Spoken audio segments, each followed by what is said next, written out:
Esse é mais um Bem-Estar ao Vivo pelo Facebook do Diário da Região. Eu sou Juliana Ribeiro, repórter da revista Bem-Estar. E hoje o nosso bate-papo vai ser sobre espiritualidade, prece, Jesus, na visão da doutrina espírita. Também vamos falar sobre a 40ª Feira Espírita do Livro que está acontecendo no Rio Preto Shopping. E vamos também fazer um bate-papo sobre filmes. Filmes com produção espírita, é isso, Oceano? Também. Bacana. Quem está aqui comigo também é a repórter Francine Moreno, do Caderno Vida e Arte, que vai apresentar os nossos convidados de hoje. Olá, boa tarde, tudo bem, pessoal? Os nossos convidados são para lá de especiais. Eu vou até a ler aqui para não sair erro, para falar certinho as denominações deles. Eu estou aqui com o João Lúcio Cruz de Campos.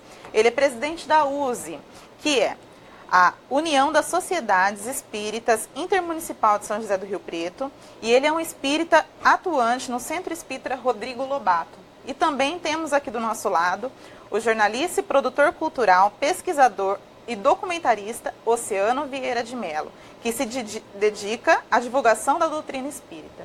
Muito obrigada, viu, pela participação de vocês. E eu vou já começar com uma pergunta.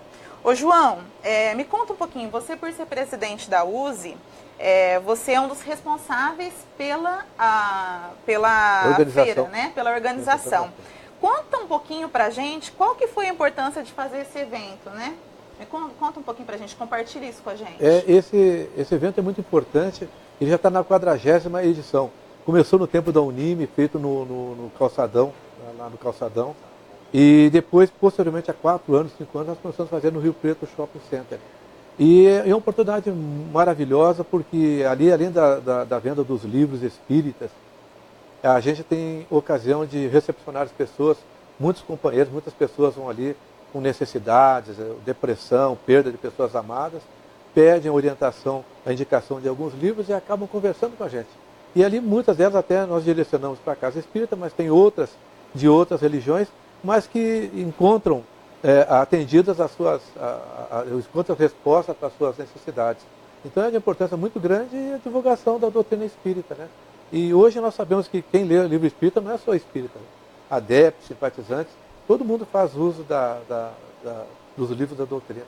Então para nós é uma alegria muito grande, nós temos um grupo de quase 200 voluntários trabalhando nas mais diversas frentes de trabalho, e todo mundo participando de todos os centros que fazem parte da nossa intermunicipal. Temos gente até de outras cidades colaborando conosco aqui. Oceano, você é considerado um dos pesquisadores e produtores de material audiovisual mais respeitado do país e foi responsável pela produção do filme E a Vida Continua, que você acabou de me explicar, que é baseado na obra do espírito André Luiz, psicografado por Chico Xavier, né?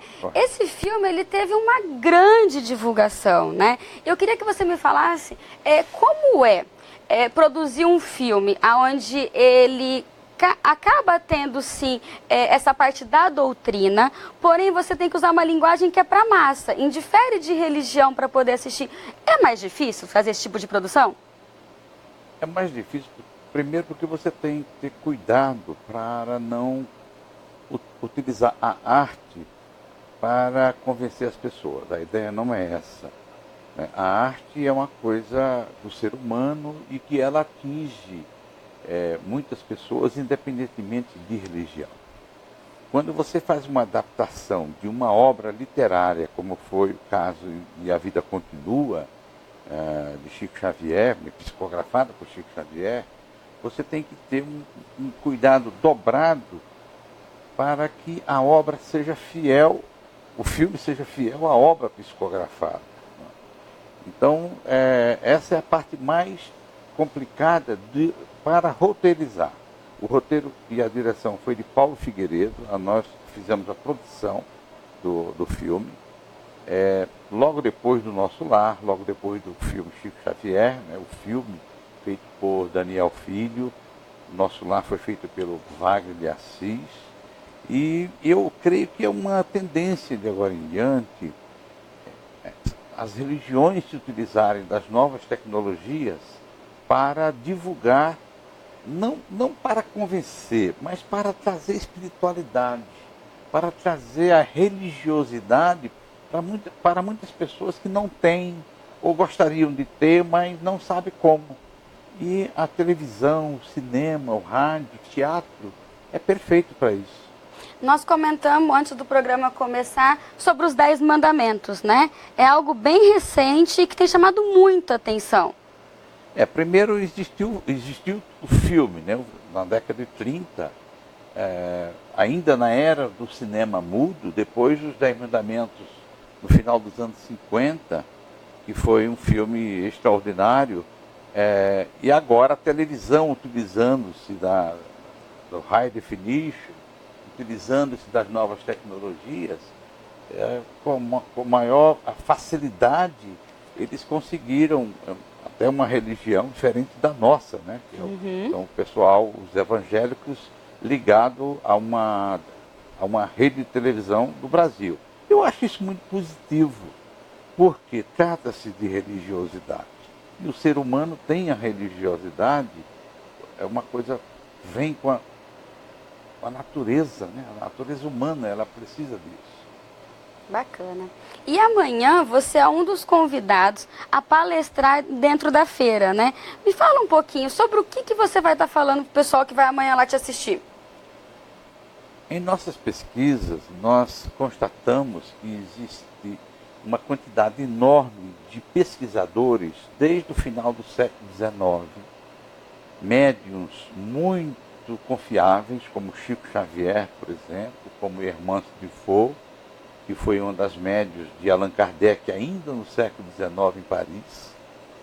Esses médiuns e cerca de 8 pesquisadores no Brasil, eles chegaram à conclusão que um grande nome, antes da reforma protestante, eles chegaram à conclusão que este nome, que é no caso Jan Hus, João Hus, como são conhecidos na língua portuguesa, o Jan Hus e Allan Kardec, o codificador da doutrina espírita, eles são o mesmo espírito, ou seja, é a reencarnação. Você sabe que o espiritismo, um dos pilares do espiritismo é a reencarnação. Então, a reencarnação e a vida depois da morte.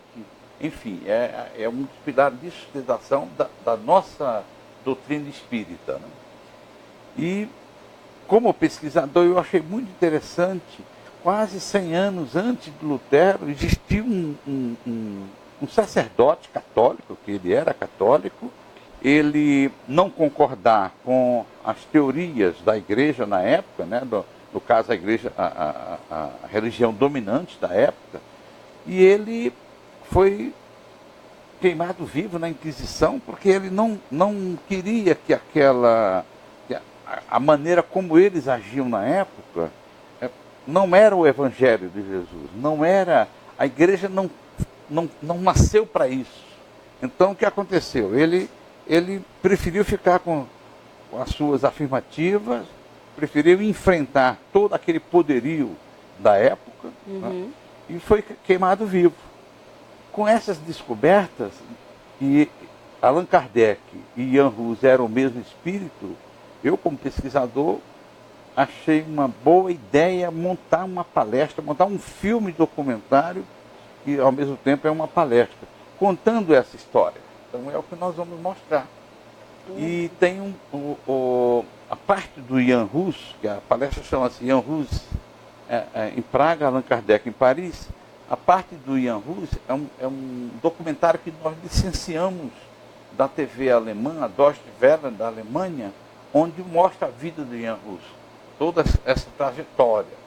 Como nós temos um arquivo muito grande sobre Allan Kardec, que nós fizemos em Paris, então nós juntamos a primeira parte de Jan Hus, a segunda parte Allan Kardec. É isso que nós vamos mostrar. São conhecimentos da história humana. Então, a história que existiu há muito tempo e agora a gente está passando essa informação para as pessoas que não conhecem a história de Jan Hus e Allan Kardec.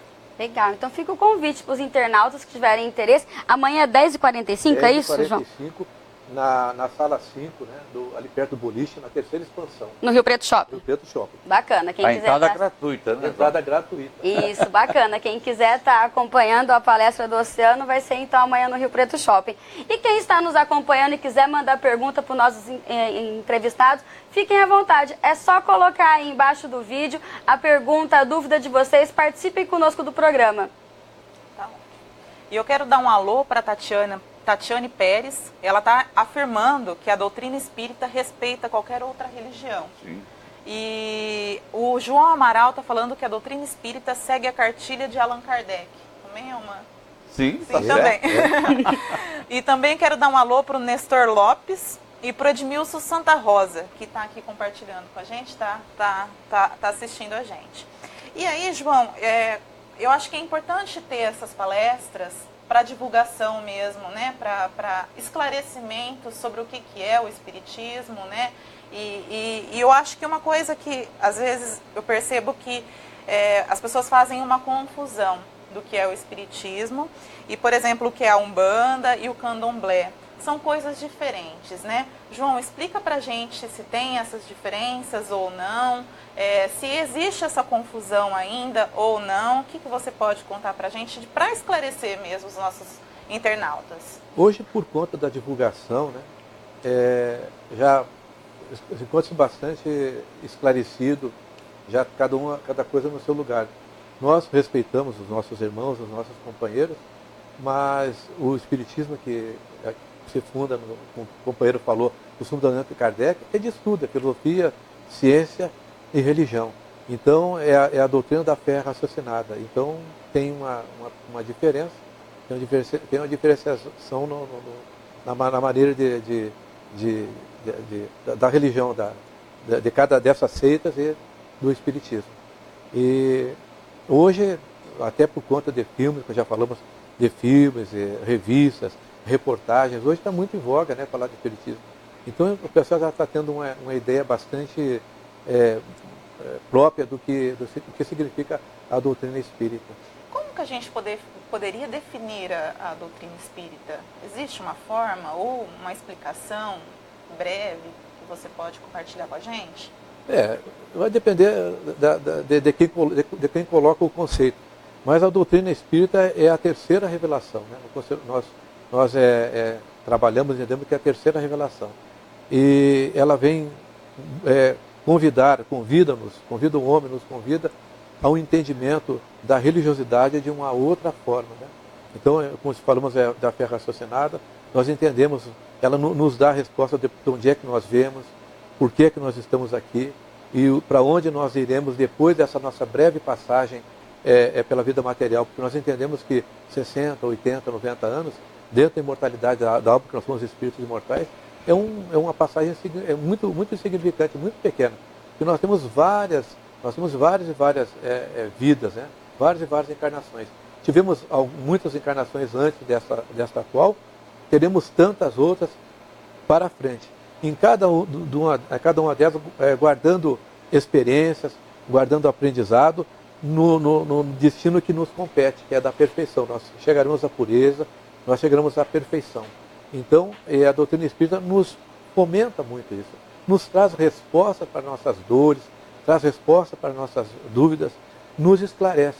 E quando nós entendemos o porquê das dificuldades, o porquê das dores, o porquê das aflições, e como nós devemos nos comportar frente a ela e o que elas significam, nós encontramos a resignação, nós encontramos a paciência, nós encontramos a tranquilidade para podermos resolver esses problemas da maneira adequada, né? Então nós vamos ver, por exemplo, no capítulo 5º do Evangelho segundo o Espiritismo, bem-aventurados os aflitos, onde Kardec pega a colocação dos espíritos e ele mesmo expõe a maneira pela qual o que significa para nós as dores e as dificuldades, como remédios para a nossa alma, para o nosso espírito imortal e como oportunidade de crescimento. É frente às dificuldades, frente aos problemas, é que nós vamos desenvolvendo, é que nós vamos crescendo. Se nós não tivermos obras, se nós não tivermos circunstâncias que promovam em nós uma modificação, uma mudança, nós não cresceremos. Então, e a religiosidade é muito importante. Confiar em Deus, confiar em Jesus, mas sabermos que nós somos a parte atuante do nosso progresso, que depende de nós.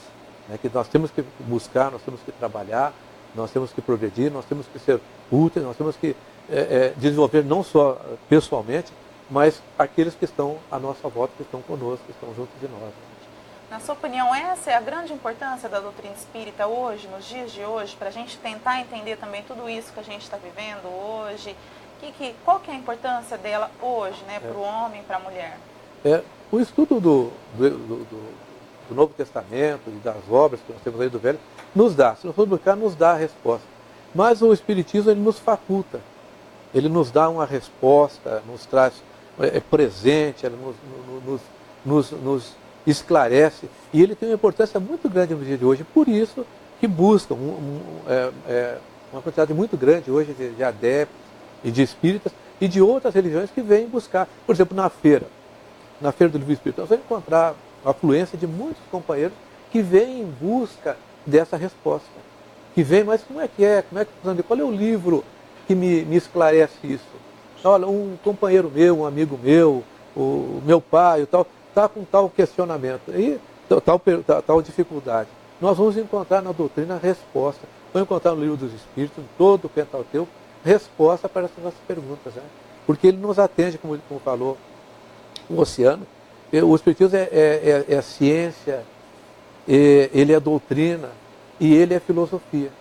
Então nós acabamos por raciocinar, por pensar, por tomar consciência da nossa realidade, né, e do nosso papel no mundo. E isso para nós é de uma importância medonha, porque quando você começa a compreender como é que as coisas funcionam, né, a gente começa a planejar, a estabelecer um planejamento, um projeto de vida, e a gente refaz a nossa vida. Porque muitos companheiros às vezes passam por uma dor, por uma dificuldade, por uma perda e fecha.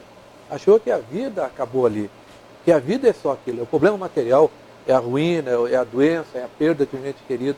E a vida é muito mais do que isso. Esses são pequenos aspectos da nossa vida, pequenos aspectos da nossa existência. E a doutrina espírita nos esclarece, nos pontua esse aspecto. Né? Oceano, você até concordou quando um dos internautas disse que o Espiritismo se relaciona com todas as religiões.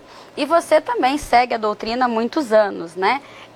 Você pode explicar para o nosso internauta como que o espírita ele se relaciona com as demais religiões? Primeiramente, nós somos educados no Espiritismo para respeitar todas as religiões. Né? E, geralmente, o espírita, ele dedica-se, primeiramente, à família e depois à religião espírita, ou à filosofia, ou à ciência espírita. Nós temos, no caso da ciência espírita, vários pesquisadores que eram espíritas, e esses espíritas passaram a ser pesquisadores na ciência, entendeu? Vou dar um exemplo, a doutora Marlene Nobre, que recentemente ela faleceu, e deixou um legado extraordinário, onde ela trabalhava divulgando a doutrina espírita, a parte científica. E ela, ao fazer congressos nacionais e internacionais sobre medicina e espiritualidade, ela atraiu centenas de pesquisadores de várias universidades do mundo que queriam saber a questão da religiosidade relacionada à medicina. E para a surpresa desses cientistas de várias universidades do mundo, eles constataram que a obra de Chico Xavier, a obra psicografada, esse grande médium brasileiro, né, que é o mais importante, na minha opinião, não é do século XX, é o mais importante médium que nós já tivemos na Terra. A obra de André Luiz, ela adiantou 40, 50 anos na frente da ciência. E os cientistas constatavam, através da obra de André Luiz, do espírito de André Luiz, que aquilo estava sendo adiantado.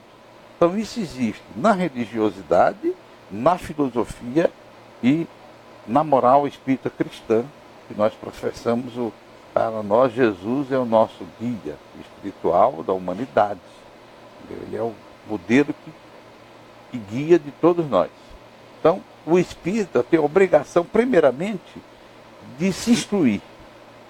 Não existe espíritas que ele não se instrui, que ele não estude a doutrina, que ele não estude outras filosofias, principalmente. Então, geralmente o espírita, ele é uma pessoa estudiosa. Ele, vamos dizer assim, ele se converte, ele se convence, não se converte.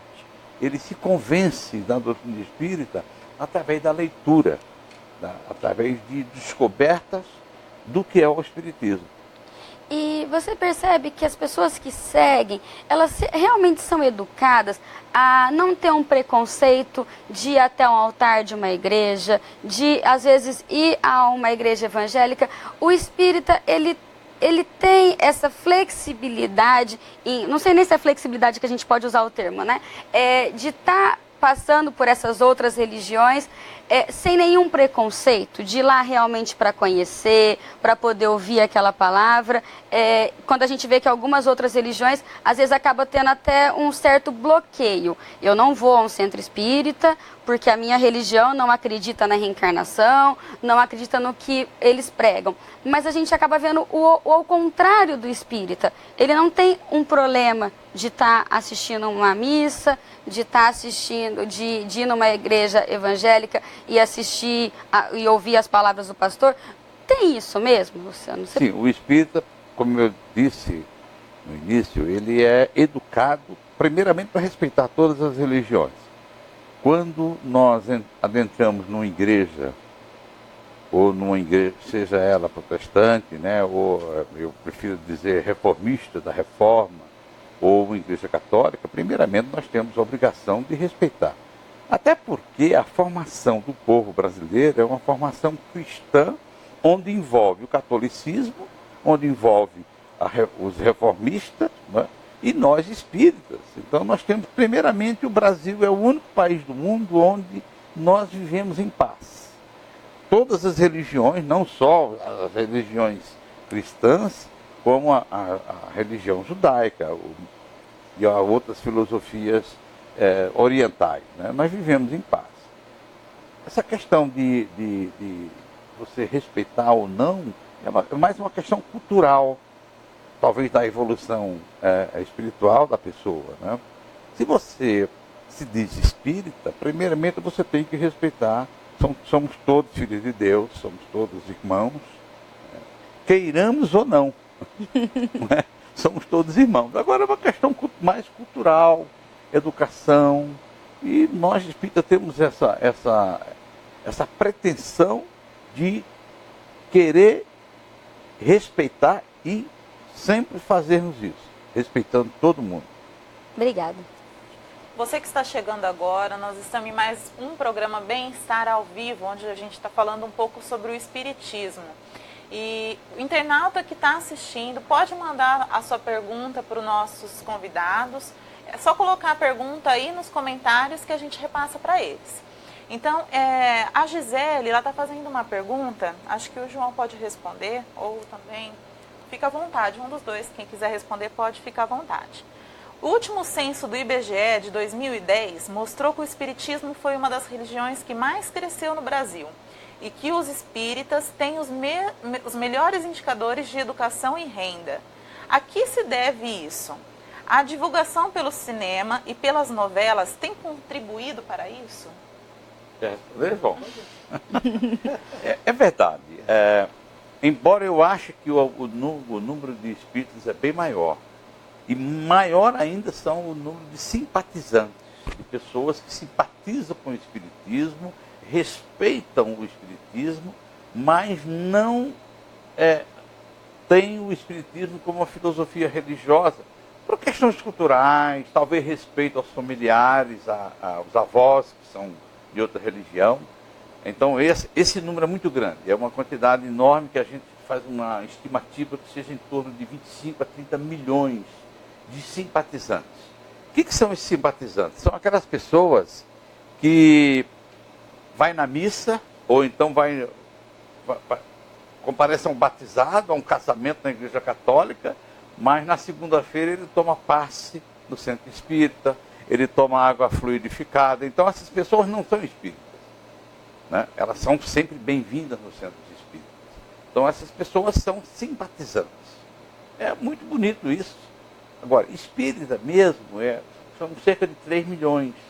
E esses 3 milhões, vamos dizer assim, que hoje, isso naquela época, 2010, eram 3 milhões. Hoje são cerca de 4 milhões e meio. São pessoas que estudam e descobrem o Espiritismo. O Espiritismo, para mim, é uma descoberta. Não é eu chegar aqui e tentar convencer você a ser espírita. Não, isso não. Isso, nós aprendemos com um grande filósofo espírita chamado Leon Denis, que é uma desumanidade a gente tentar convencer alguém a passar para outra religião dela. Não pode. É uma questão de liberdade, é uma questão de livre-arbítrio. Então, os espíritas que se dizem espíritas, ele tem, geralmente, uma descoberta, ele descobre a filosofia, ele descobre a moral espírita cristã, por si própria. Essa é a grande diferença. Claro, o filme, a novela, nós temos aí dezenas de livros psicografados ou não, que podem ser adaptados para o cinema, para uma minissérie, para a novela. A Globo faz isso, os canais de televisão estão sempre fazendo isso. Então é uma doutrina muito de liberdade, democrática, mas com responsabilidade, onde o livre-arbítrio funciona. Mas a lei de causa e efeito funciona também. E é interessante que além dessas pessoas, como diz o Oceano, dessa pessoa de nível intelectual, ele é muito amplo. E o Chico, o mineiro, Franciscano Xavier, o Divaldo, eles são pessoas que levaram avante, que abriram as fronteiras do Espiritismo, né? Então, e a literatura em geral, então chamou a atenção e muita gente viu. E tivemos também em muitos locais casas, instituições que ajudavam na benemerência, né? E esse cuidado. Mas então de forma que proliferou e hoje é bastante conhecido. Então a gente vai de norte a sul, né? O pessoal buscando, conhecendo. Quem não conhece Francisco Cano Xavier, quem não conhece Divaldo Pereira Franco, além de outros expoentes. Cada região tem os seus expoentes. Eu falava antes para o Oceano que aqui nós temos o Caibachuta, aqui na região de Ribeirão Preto. Aqui de Sacramento para cá nós temos Eurípides, Barçanufo. Então, são dois grandes pioneiros da doutrina espírita no século XX. No século XX, é da nossa região. Na nossa região aqui estão Minas e São Paulo, aqui nessa região, aqui nós temos casas espíritas, instituições espíritas, muito. É só colocar em Rio Preto. Rio Preto nós temos o IELAR, temos o Hospital IELAR. Nós temos o Consolador, que tem várias instituições, e entre elas tem o Hospital Espírita Bezerra de Menezes. Em muitos lugares começaram, então houve essa proliferação de trabalhadores, de obras, e que acabou divulgando a doutrina espírita e uma certa credibilidade, né? Eu acredito que as palestras também têm influenciado muito. Aqui em Rio Preto a gente recebeu vários já palestrantes. Eu acho que isso também tem ajudado o próprio Divaldo, né? Todo ano ele está aqui. São palestras de conhecimento humano. Não são palestras espíritas, mas que relatam o conhecimento humano, né? O sofrimento, a dor, né? A superação de todos esses problemas. E o que é muito importante também frisar, Francine, é que tudo no Espiritismo é gratuito. Não pode haver uma troca, entendeu? Não pode haver uma cobrança por nada. Por quê? Porque todos nós espíritas, sejamos palestrantes, sejamos pesquisadores, todo o nosso trabalho, ele é feito como um ideal. A gente quer fazer o bem à humanidade, a gente quer fazer o bem ao nosso semelhante. Então, por exemplo, o João é um funcionário público federal. Eu sou um pesquisador que trabalha com cultura cinematográfica. Nós temos pessoas que vivem vida normalmente, mas em vez dela, vamos dizer assim, ela se dedicar à doutrina, ela se dedica no seu tempo livre, mas com o objetivo de fazer o bem a alguém. Então isso é o Espiritismo. Isso é o Espiritismo codificado por Allan Kardec em 1857 em Paris, e que essa doutrina espírita veio para o Brasil logo, ainda na época de Allan Kardec, E aqui ela floresceu, sem pressa, sem querer que sejamos uma quantidade enorme, milhões de pessoas. Isso não é interessante para o Espiritismo. O interessante que nós queremos é passar a informação, passar as descobertas e que a pessoa se eduque como um bom cristão dentro da doutrina espírita.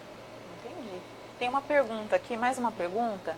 O Rodrigo Novellini, ele pergunta: qual é o posicionamento do Espiritismo quanto à projeção espírita induzida, viagem astral? Tive uma recente experiência nesse sentido. O que vocês podem falar? Nós cuidamos do nosso nicho. Nós aqui, na doutrina espírita, a gente procura estudar, procura trabalhar. Nós até temos trabalho mediúnico, mas o trabalho mediúnico é com uma consequência, nem todo mundo... É interessante que todo mundo vê o espírito ser médium. Nem todo espírita é médium, uma parcela pequena. No início... Nem todo ser humano, nem todo ser humano. Nem espírita. Nem espírita. Que tem a mediunidade em todas as religiões. Todas as religiões e aqueles que não são religiosos também são portadores da mediunidade e nem sabem, né? Às vezes nem tem conhecimento. Mas então a gente estuda, né? A gente procura absorver esses conhecimentos e colocá-los na nossa conduta, na nossa postura de vida. E alguns desses companheiros estudam, e depois de estudo, bastante preparo, de evangelizados, eles vão para o campo da mediunidade. E na mediunidade, dentro da doutrina, é de auxílio e de amparo, né? É de auxílio e de amparo, um grupo muito restrito. E a gente não entra no campo das outras religiões. Fenomenologia, a gente não entra, a gente deixa. A gente nem, por mais que nós estudemos, não conseguimos compreender tudo aquilo, não sabemos, né, tudo aquilo que nos compete, porque só o Pentateuco, se nós formos estudar, tem muita coisa. Então, vamos pegar as obras do Chico, os complementares, as obras complementares, Leon Denis e tal. Então, é muita coisa. Então, nós não entramos nesse nicho, nós respeitamos. Quem pensa e acredita, como nós fazemos com as outras religiões, também respeitamos esses companheiros. Entendeu? Essa questão da viagem astral, talvez o internauta tenha comentado, é uma questão, por exemplo, existem várias maneiras de você sair do corpo. No caso, nós espíritas entendemos isso como um desprendimento espiritual. Então, o seu corpo espiritual sai do corpo material e tem vivências durante o sono, por exemplo. Isso é uma característica normal. Para nós, isso não é um fenômeno. Uhum. É uma coisa normal, natural. Agora, claro, você quando estuda, você quando se educa, e caso você tenha essa faculdade de sair do corpo, é uma coisa natural, normal. Se você não conhece a doutrina espírita, vai achar que isso é um fenômeno, que é uma coisa fenomenal. Então é uma coisa milagrosa. Não é nada disso, é uma coisa natural. Allan Kardec coloca isso bem direitinho no Livro dos Médiuns. Os estudos de outros pesquisadores, da obra de Chico, da obra de Divaldo, de Leon Denis, que é no qual nós nos dedicamos mais a estudar e a pesquisar, a gente encontra isso como uma coisa normal, natural. Agora, é um fenômeno. Se você não souber lidar com isso, isso pode lhe trazer problema de saúde. Então é bom se educar primeiro, não só no Espiritismo, como também nós conhecemos uma denominação científica aqui no Brasil, no Paraná, e eles têm isso não como religião, mas como uma coisa normal, natural, científica. Projeciologia. Projeciologia do professor Valdo Vieira, que era um espírita muito importante até a década de 1966. Ele psicografou 17 livros com Chico Xavier, um médium extraordinário, junto com Chico, e ele resolveu criar uma ciência. Criou uma ciência, nós respeitamos. Então, ele hoje não se utiliza da religião. Nós preferimos ficar no Espiritismo e sermos pessoas que estudam e que se educam dentro da religiosidade cristã. Mas, Rodrigo, desculpa, Fran. Dá licença, só um minutinho. Se o Rodrigo, então, por exemplo, se ele estiver confuso com tudo isso, onde ele pode buscar ajuda? Como que ele pode? Primeiro, ele pode procurar um centro espírita, onde se estuda e se pratica a obra de Allan Kardec. Mas se ele quiser começar sem querer ir no centro espírita, que é muito comum, o Livro dos Médiuns de Allan Kardec explica muito bem isso. Ele vai encontrar várias respostas para essa pergunta, para essa questão de sair do corpo, viagem astral, desdobramento. É porque o que ele fala de desdobramento também pode ser, dentro da doutrina, pode ser colocado como projeção como desdobramento. Agora, tudo isso aí faz parte da natureza humana. Não é nada fenomênico, extraordinário, milagroso. Não, isso Tá bom. O Espiritismo desmistificou isso. Entendi. Ah, bacana.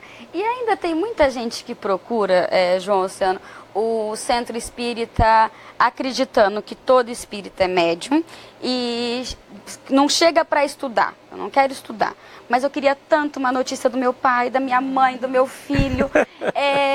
Dá para fazer com que essas pessoas entrem pela porta da frente, estudem e que depois vá para uma mesa mediúnica? Como é que vocês lidam com isso? Porque eu acredito que ainda tem muita gente que vá ao centro espírita buscando esse consolo, né? Olha, é normal as pessoas, quando chega a hora da dor, da perda de um ente querido, querer procurar, né, uma maneira de amenizar essa dor. E o espiritismo, o centro espírita, é uma casa de oração. É uma casa de acolhimento da pessoa que sofre. E nesse caso da perda do ente querido, é normal. Agora, nem sempre o centro espírita tem um médium que faz psicografia desse tipo. Se tiver, ele pode fazer uma psicografia de uma mensagem espiritual, mas não captar, porque é uma questão de sintonia do médium com o plano espiritual. E é sempre bom lembrar que o telefone toca de lá para cá, não é daqui para lá. Primeiro, a necessidade da pessoa ter merecimento. Segundo, a necessidade de verificar se ela realmente está necessitando daquilo como uma coisa importante na vida dela, ou se ela está apenas curiosa, para ver como é que funciona. Não, a espiritualidade não trabalha desse jeito, eles não ligam para curiosos. Então há necessidade da pessoa ter cuidado quando lidar com isso. E mais cuidado ainda é evitar médiuns que se diz médium psicógrafo, nós chamamos de mediunidade gloriosa, para ver se aquilo lá é verdadeiro ou não. Primeiro sinal, não pode dar nome, detalhes da morte da pessoa. O máximo nome do familiar desencarnado, como nós chamamos, no máximo a data que ele desencarnou. Só isso. Mais do que isso, desconfie. Não é espiritismo. O espiritismo não trabalha desse jeito. Segundo, isso é um processo fenomênico. Então a pessoa não pode comparecer a um centro espírita pensando só nisso. Eu sou testemunho porque eu acompanho um médium lá em São Paulo, em Osasco, e esse médium, ele recebe uma vez por mês, ele vai lá em Osasco e ele, geralmente 200, 250 pessoas que querem receber uma mensagem do seu familiar e dependendo da sintonia dele, do estado emocional dele, dependendo do espírito que tem autorização para se comunicar com seu familiar. E dependendo do familiar, ele recebe no máximo 5, 6 mensagens. Tem 250 pessoas ali. Exatamente. Então, o telefone sempre toca de lá para cá. E tem outro aspecto também, né? Pode ser que o companheiro desencarnado não esteja em condições de fornecer. Também. É porque a gente pensa, às vezes, que pelo fato de desencarnar você virou santo. Não. Não. É um processo muito normal, muito natural. O que eu penso e o que eu sou aqui, eu desencarnando, eu vou com aquela mesma mentalidade. Por isso, da necessidade de nós sairmos daqui melhor do que nós chegamos.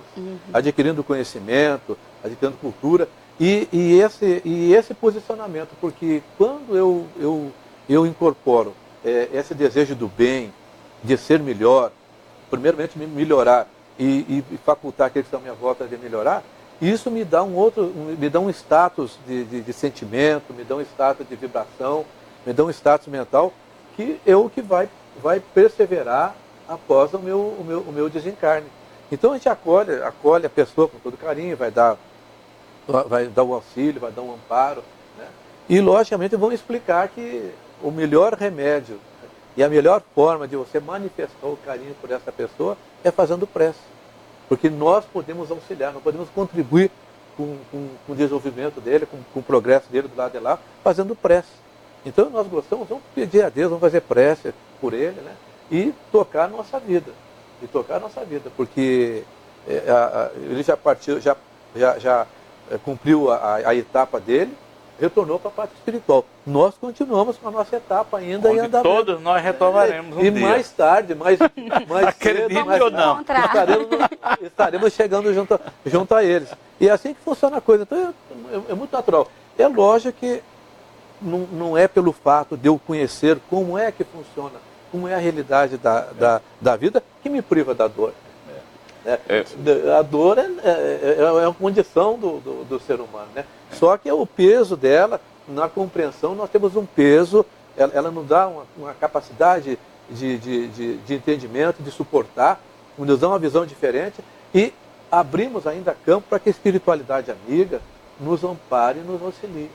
E é muito importante quando a pessoa procurar um centro pela primeira vez atrás de uma mensagem, e ela não desista, porque o centro espírita não é só isso. O centro espírita é fraternidade, é um local de prece, de orações, de acolhimento, de paz. Você entra no centro espírita, você sai mais aliviado. Parece que você deixa ali uma energia negativa, e onde os médios, logicamente, vão trabalhar isso, para que você seja uma pessoa não digo mais feliz, mas pelo menos suporte a dor, suporte os problemas. Isso é o centro espírita. Eu vou contar um caso, se você me permite. Claro. Com Chico Xavier, um grande empresário do Paraná, compareceu lá porque ele tinha perdido um filho. Então ele compareceu com a esposa e queriam receber a mensagem da espiritualidade do filho. E ele veio no avião particular dele, com a esposa, e mandou o motorista para Uberaba para poder eles ficarem andando em Uberaba com o motorista, né? E ele deu um voto de humildade, sentou lá no meio de todo mundo, né? O Chico Xavier entra no grupo espírita da prece, começa a psicografar, e ali começou o quê? 7 horas da noite, vai até 2 horas da madrugada, recebe várias mensagens, e o casal ficou ali, só ficaram eles, e a última mensagem era para uma pessoa que o Chico deu o nome, é fulano de tal. Não, mas fulano de tal, Chico, não tem mais ninguém aqui não. Tem sim, o parente dele está aqui comigo, ele está aqui a mensagem para ele. E o casal lá aguardando alguma coisa. Procura fulano de tal. Era o motorista daquele casal que foram receber uma mensagem. O motorista estava dormindo no carro. Era a esposa dele que havia morrido fazia 8 meses. E o casal não recebeu nada. Então é assim que funciona a espiritualidade. Para a espiritualidade não tem questão cultural, não tem questão social. É um merecimento. Às vezes a pessoa está muito desesperada e ela recebe ou não. E outras pessoas que nem esperam receber, recebem. Então é uma coisa que a gente que estuda a doutrina espírita, a gente entende que isso é uma questão muito bonita, porque não tem a questão cultural ou social. Entendi. Eu queria, dentro do que vocês acabaram de dizer, que cada um me respondesse uma pergunta. Você chegou a dizer, Luciana, que algumas pessoas são simpatizantes do espiritismo e que ao entrar num centro espírita elas são acolhidas, elas têm essa sensação de bem-estar. Uma vez eu ouvi um termo dos papapasse, Isso faz mal? A pessoa que só vai ao centro espírita buscar o passe uma vez por semana, mas não estuda, não quer saber, ela só quer o bem-estar que o passe causa a ela. E eu queria depois que o João me falasse, você citou muito da prece ausentes, né? Como que é a prece na doutrina espírita? Então eu queria que vocês dois me respondessem, cada um de uma maneira. A questão do passe é uma questão bem cultural, né, do brasileiro que aceitou o espiritismo. Ela vai lá para tirar talvez um problema físico dela, ou então para suavizar esses seus problemas. Se ela não estudar, a doutrina espírita é uma doutrina de estudos, de descoberta. Entendeu? Então, ela apenas tomou um passe. Ela não aproveitou o melhor que tem a doutrina espírita.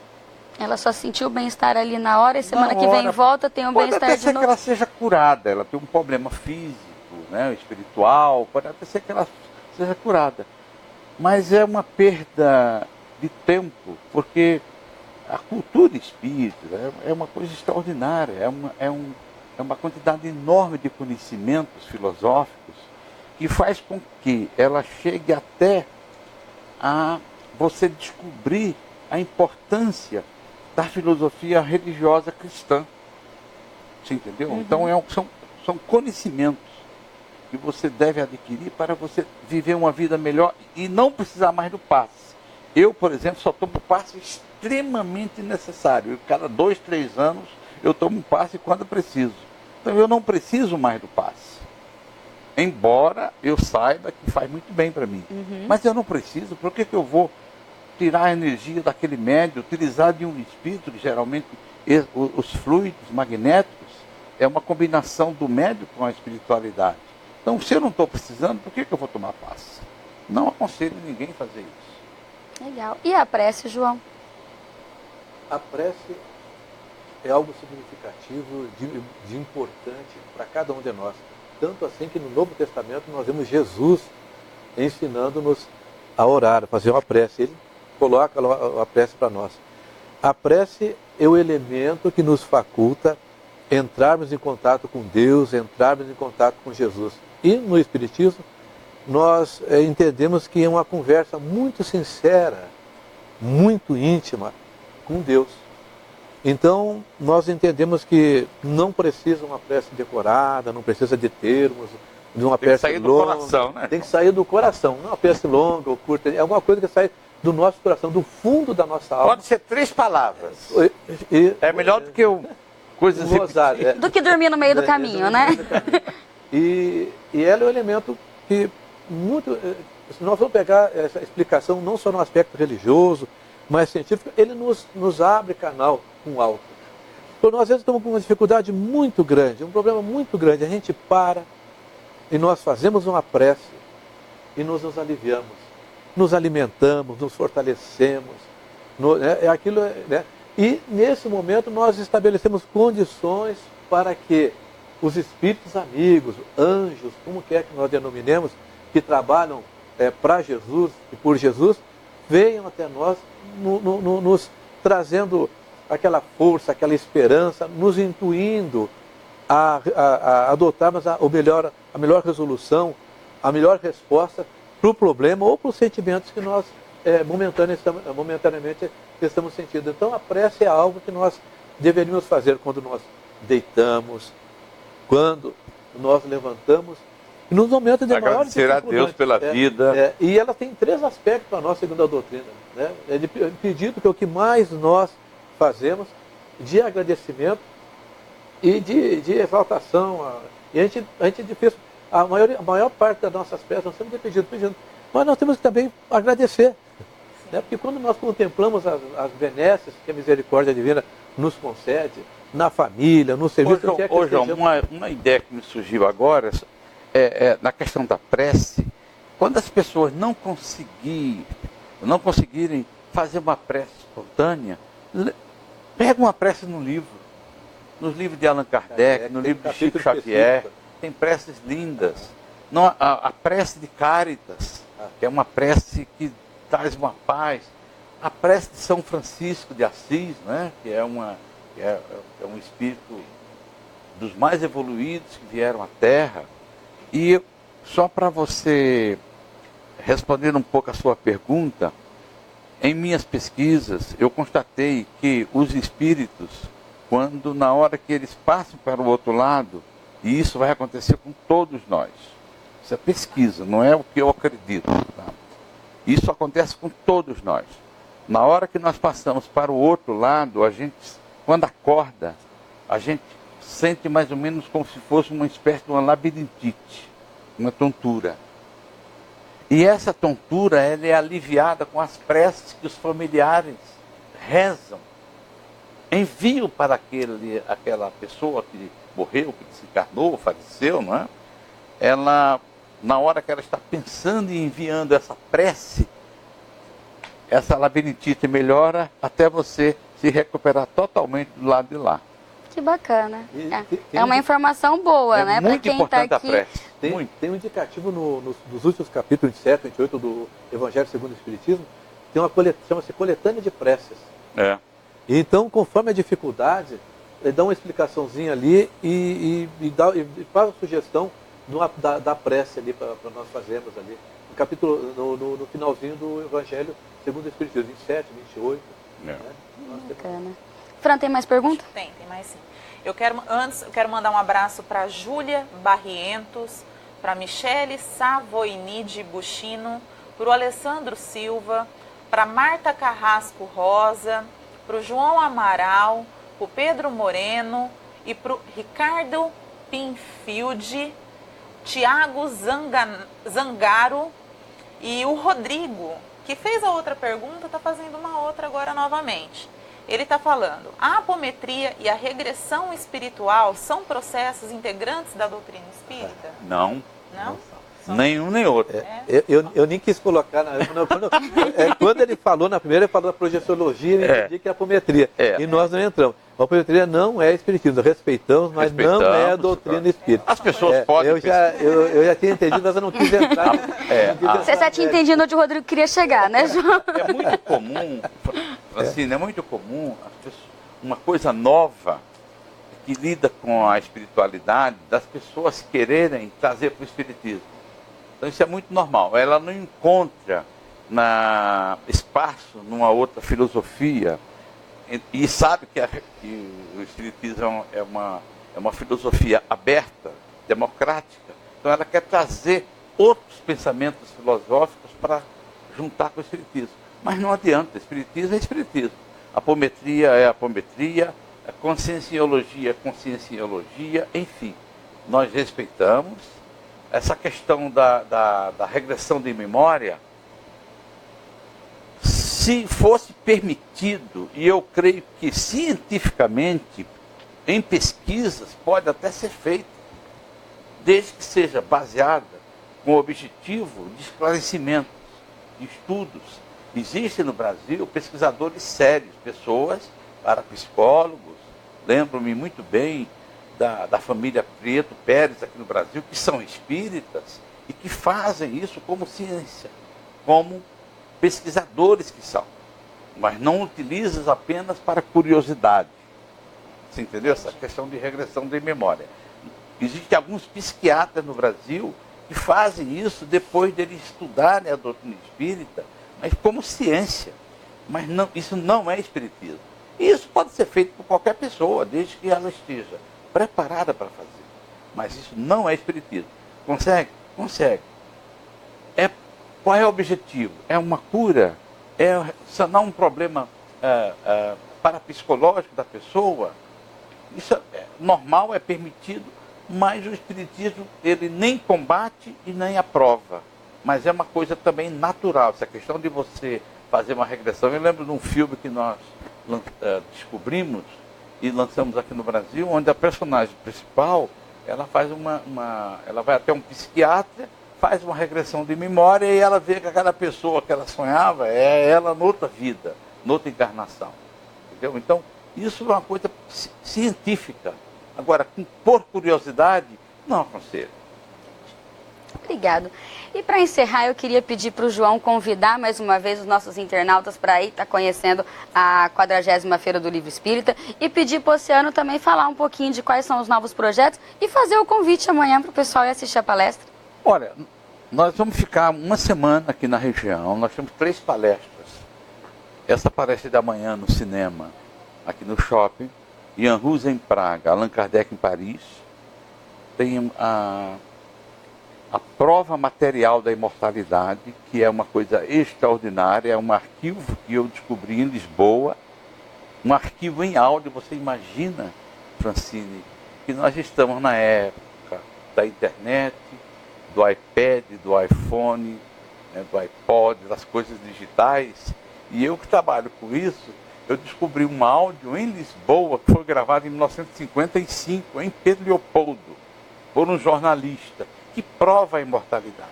Então nós fizemos uma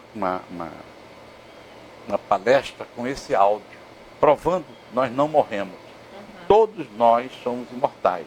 Então é um dos temas de uma das palestras. E a outra é os discípulos de Chico Xavier. Chico Xavier ele deixou uma quantidade enorme de discípulos nas mais variadas filosofias, na medicina, na religiosidade, na educação, na cultura, entendeu? Então não são aquelas pessoas que apenas tomaram conhecimento da obra do Chico, leram e se encantaram com os romances, com as mensagens do outro lado, não? Mas elas foram além disso. Então, é uma outra palestra que eu chamo de discípulos de Chico Xavier.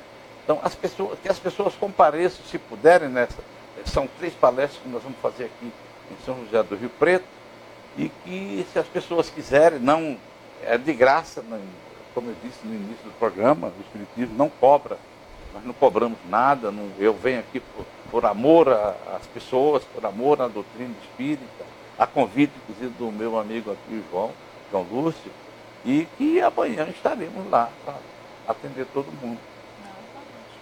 Eu já convidar os internautas, então, para comparecerem amanhã no Rio Preto Shopping Center. Nós estaremos lá com o Oceano na sala 5 da expansão 3, ali pertinho do boliche. E ele está lá às 10h45, proferindo a palestra. E antecedendo a ele, nós temos o coral do Allan Kardec. Então será uma oportunidade de nós confraternizarmos lá, de recebermos conhecimento. E o Oceano tem um conhecimento imenso, um pesquisador, um trabalhador, tem uma cultura muito grande. E depois passearmos lá pelo ambiente da feira. Então, vamos todos lá. Todo mundo será recebido fraternalmente. Bacana. A feira fica no Rio Preto Shopping até que dia? Até domingo. Até domingo. Até o dia 19. Bacana. Até domingo. Então ainda dá tempo de conhecer a feira. Então é isso, pessoal. Eu gostaria de agradecer aos nossos convidados, João Lúcio, Oceano, por ter vindo até aqui. Agradecer aos internautas por terem participado. E semana que vem nós estaremos de volta. Até lá. Tchau.